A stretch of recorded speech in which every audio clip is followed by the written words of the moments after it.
Hello, anda bersama saya Rizal Zulkapli dan ini adalah AWANI Global. Dan hari ini kita akan bincangkan berkenaan dengan hubungan antarabangsa dalam bentuk dan juga sisi yang berbeza, iaitu dagangan. Dan kita akan memfokuskan kepada usaha Taiwan untuk mengeluarkan produk seperti makanan dan juga produk kecantikan halal. Dan dengan pasaran yang besar, $2.6 trilion untuk pasaran produk halal menjelang 2023 dan 1.2 bilion penduduk Islam di serata dunia, ini tentunya peluang yang besar. Mari kita tinjau apakah kelainan dan juga kebaikan produk daripada Taiwan.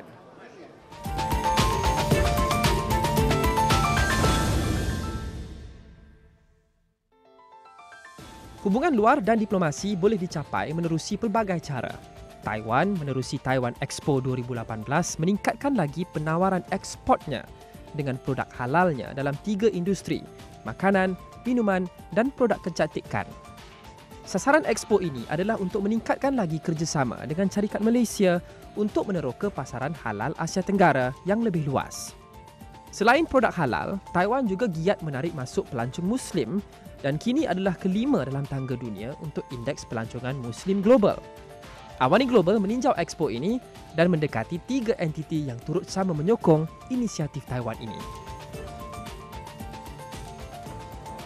Ms. Patty, maybe you can share with us, ever since the establishment of the Taiwan Halal Center, it has been developed to look at the halal market in the Muslim market. What's the development so far from the establishment of this center? Okay, Taiwan Halal Center was supported by our Bureau of Foreign Trade. And Taiwan Expo Trade Development Council, we operate Taiwan Halal Center since last year, April. So it's not so long time. But anyway, from last year, we try to encourage our Taiwanese company to put their effort on the halal industry. So we are happy because since before the Taiwan Halal Center opened, there is around 600 Taiwanese people. They got the halal certification. But until now, we can say at the end of the year, it's going to have 1,000 companies. They will get the halal certification. So it's quite an improvement. Since we operate the Taiwan Halal Center.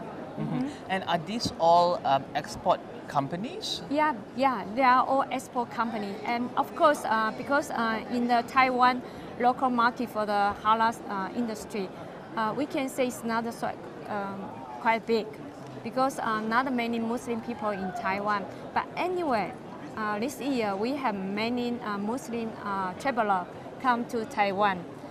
For example, I know last year, 2017, there are 570,000 Malaysian people that visit Taiwan. And we know Malaysia is a Muslim country. So Taiwan, we try to create a very friendly Muslim environment for the Muslim people.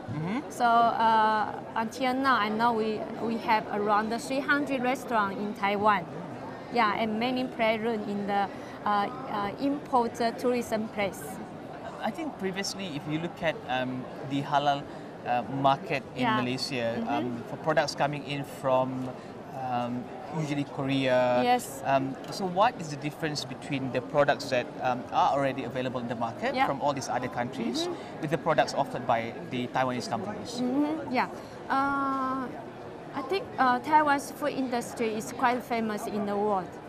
And because we are really focused on the technology, the quality, and make the people feel safety and healthy. So that's our food industry. How can I say strong? The strength. The strength. So except the food industry, also you can see we have the cosmetic. They are all, how can I say? For example, if you can visit our pavilion, they have a kind of products cosmetic. It's like a paper, really.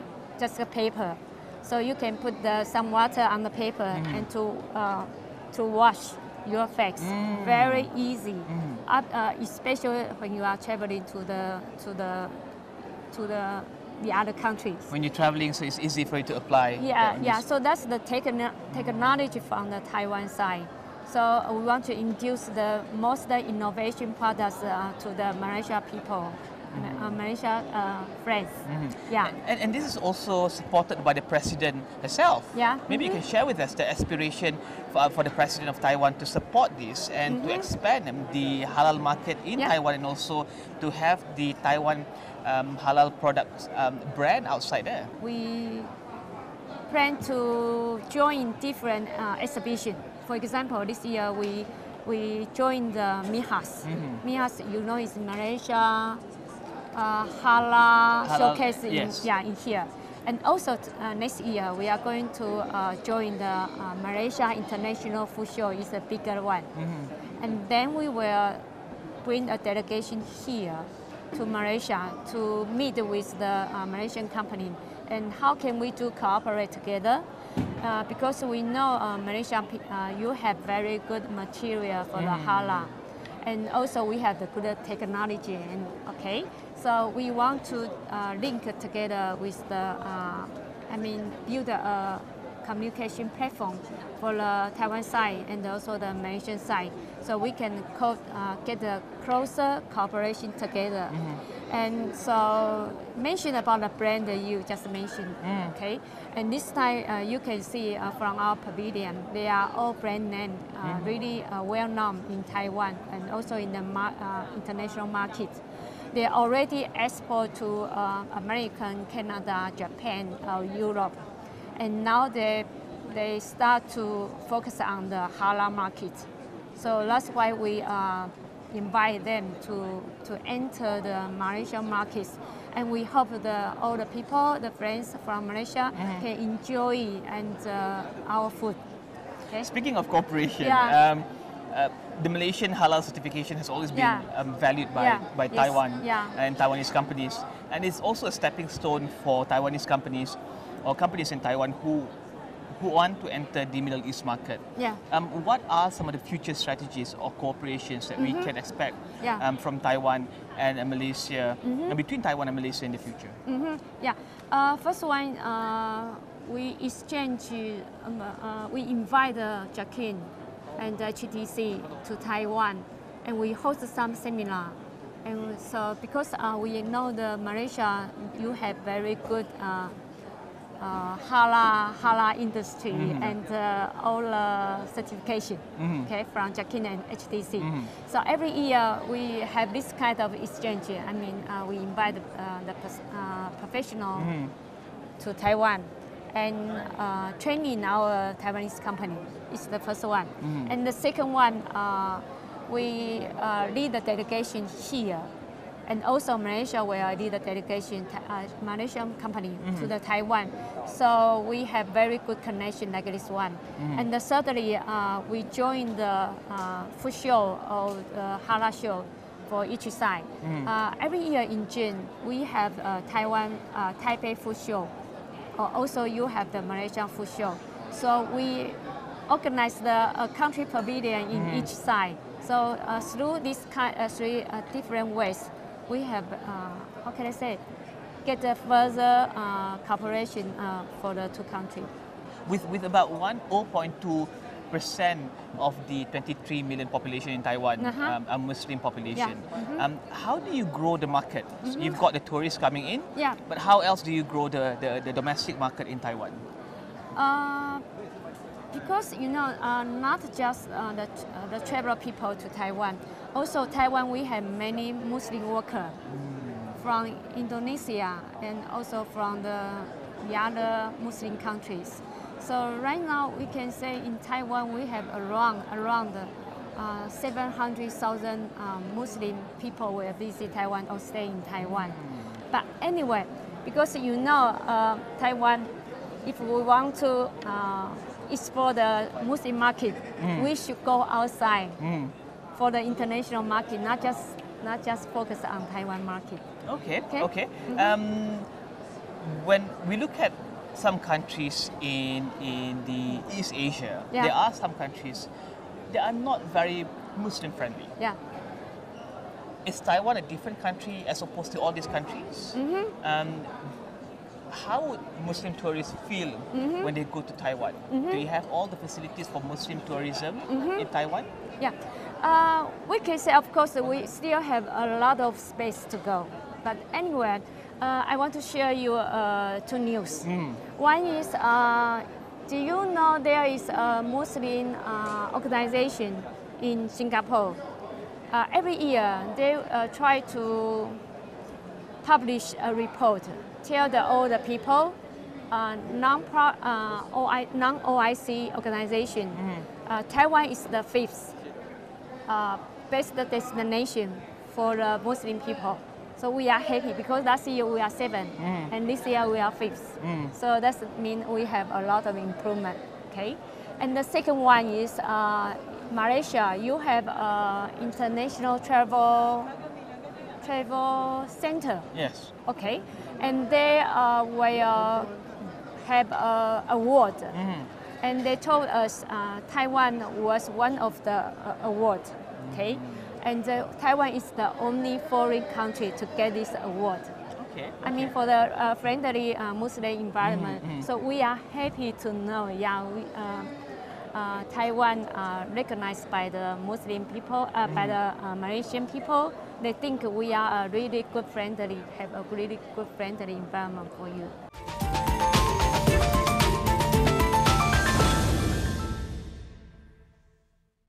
So Mass Kingdom is an integration of two different concepts, which is aesthetic medicine and also you've got the creative culture blending as well. What kind of audience, what kind of consumers are your company or are your company looking at? We actually looking at like young adults and also everyone in the world, as like each of our products, you can see the products, the packaging is really individual and then interesting and then really outstanding, as is combined of authentic medicine and also our Taiwanese culture of Aboriginal people. So each of the package represent a story of like Taiwanese Aboriginal tribes.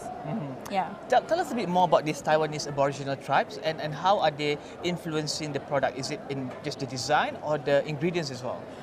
It's also is combined with the design and also the ingredient. As you can see, like this one, this represent one of the Aboriginal tribes, and then each of the tribes we will add like their local plant extracts to inside to also functioning for adding in the mask for effective to infect our skin types.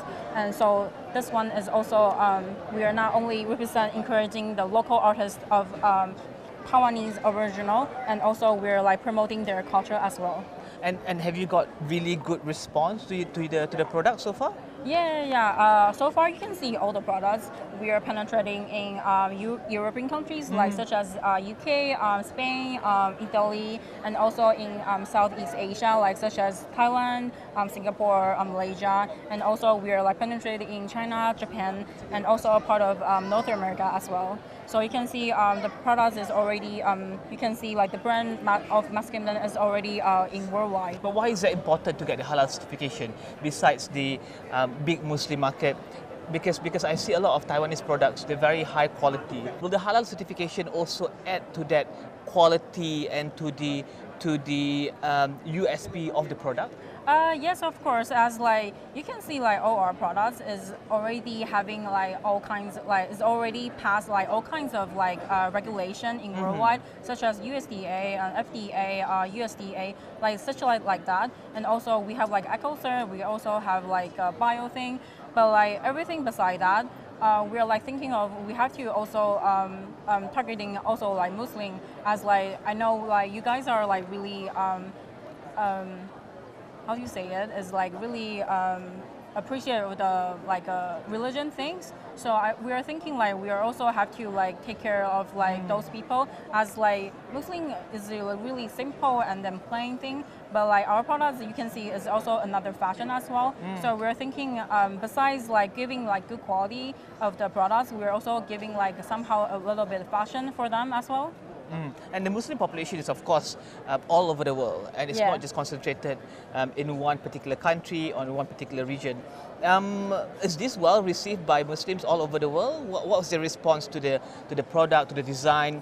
to the fact that it's halal certified? What's the response from the Muslim users that you've got? I think so far they're like looking like it's really fashion. Besides their like the products they're having like so far for the Muslim skincare products, our products like a bit like really highlighting outstanding of like different tribe of people. Lots of people are thinking probably it's like kind of like different origin of people. We're not really thinking of probably it's like Taiwanese, but like what we are thinking is like it's like a really authentic like a Taiwanese cultural tribes, and also giving them a little bit of fashion design when they are traveling, and also like bring themselves over like skincare products, and also like a accessory for them as well. Yeah.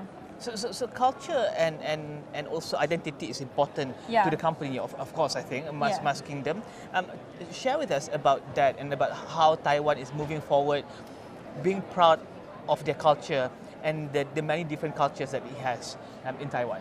I think like in Taiwan we we really take importance of those like original people as well, and so far we're like also thinking on taking care of like Muslim, although our Muslim people probably not as much as like you guys in Malaysian, but they are also part of it in Taiwan as well. So what we are thinking is we're taking care of like everyone. We're the brand concept is like we're like thinking promoting Taiwanese culture and also taking of everyone like by getting different kinds of certification, like as I said, like people like who really care about organic, and also like Muslim people. So this is how our like brand value. Yeah.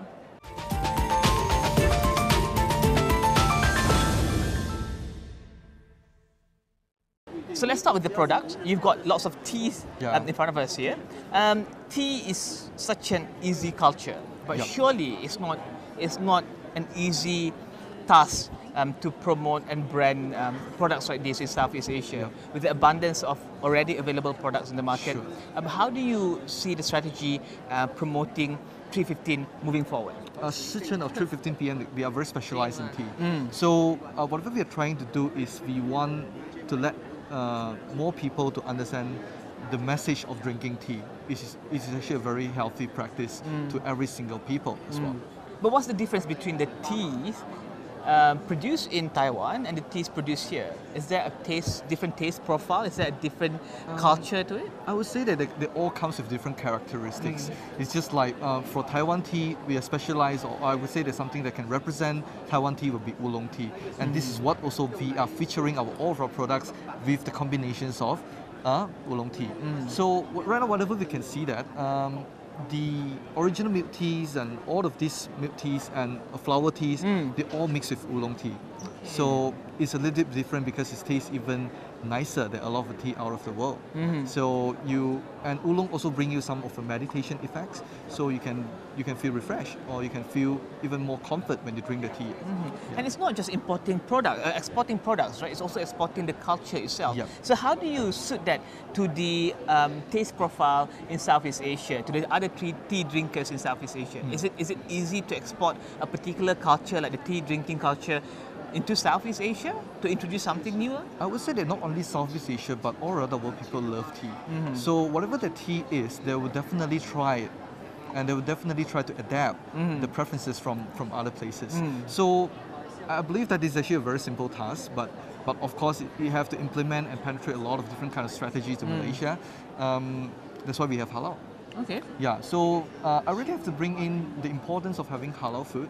So this is also what our principal, Sichuan, have been doing a lot of important tasks, which is to produce the food, produce our milk tea and our flower tea in accordance to halal practice as well.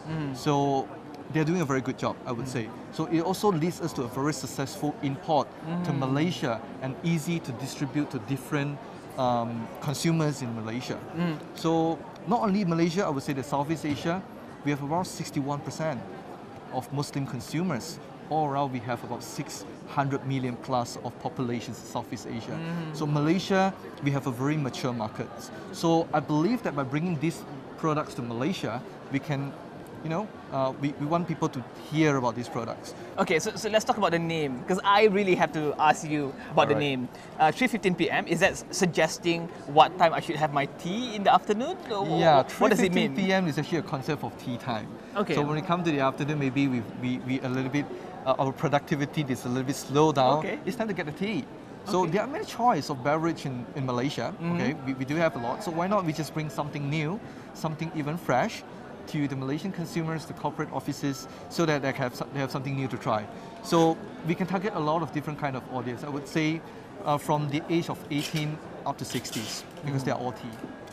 Lastly, you look at the halal market in Southeast Asia, you look at the halal market in East Asia, especially Japan going big into the halal market with the Olympic Games coming to Japan. What's the growth for the halal food and beverages in Southeast Asia? I can see a very rapid growth, to be honest, because people starting to understand that this is not a restriction. This is not something called about religious stamp or something. This is another food standards. This is another standards to define all the products that we have manufactured. All comes with premium quality. That's why we are eligible to attain the halal certification. So this is something very remarkable for our company, which is able to produce something like that. I personally feel very honored. So you know, halal can be consumed not only just for Muslims, for all of the people in the world. So why not?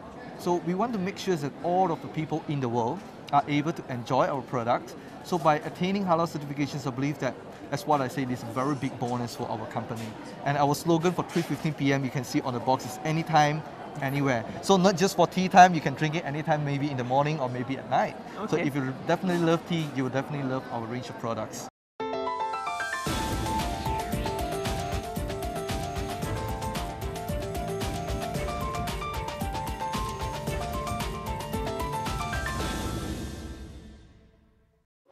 Dan tentunya persoalannya adalah bagaimanakah Taiwan akan memastikan produknya berlainan daripada penawaran produk halal di Asia Timur. Sama-sama kita saksikan dalam episod-episod akan datang apakah cabaran dan juga bagaimanakah Taiwan akan mendepani dan juga menyelesaikan cabaran ini. Saya Rizal Zulkapli, ini AWANI Global.